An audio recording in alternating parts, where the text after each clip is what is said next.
Pour l'année de l'exclusivité et de la diversité au musée, le Musée national du Palais a pris l'initiative de collaborer avec des artistes et la Taipei Mental Rehabilitation Association, ou en chinois Zifang, afin de mettre sur pied une exposition artistique expérimentale qui explore différents sujets sociétaux autour des maladies mentales.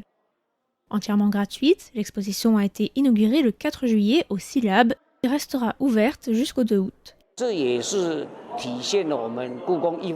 projet témoigne de la coopération entre le Musée national du Palais et divers groupes, notamment des minorités avec lesquelles il y a un potentiel de coopération interdisciplinaire. C'est aussi une façon de montrer que les œuvres classiques du musée peuvent faire l'objet de différentes lectures et interprétations.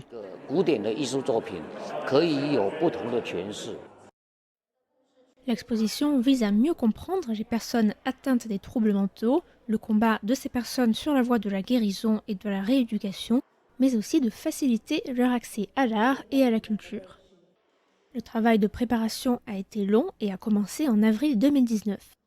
En tout, le groupe a pris une vingtaine de cours au sein du Art Care Project pour préparer cette exposition qui compte au total 8 installations.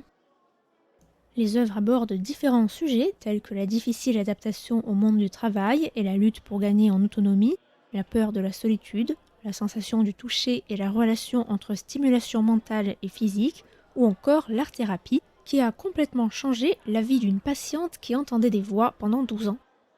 Une autre installation aborde un sujet largement ignoré et tabou dans la plupart des sociétés, à savoir les besoins sexuels des personnes atteintes de troubles mentaux. Une autre installation encore, aménagée en un jeu à 3 niveaux, consiste à imaginer un fait marquant dans la vie d'un patient, puis de découvrir le ressenti et l'interprétation de cet événement par le patient en question.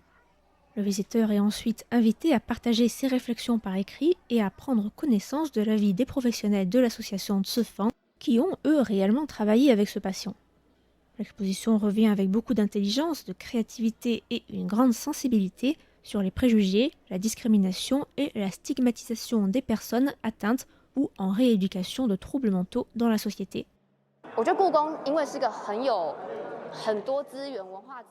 Le Musée national du Palais possède d'énormes ressources culturelles et les a partagées en les mettant à disposition de la société, des communautés et de l'association de rééducation mentale de Taipei. Cela permet aux membres de notre association qui n'ont pas les qualifications normalement jugées nécessaires pour cela d'entrer en contact avec la culture et avec divers aspects de la société qui leur étaient jusqu'alors inconnus.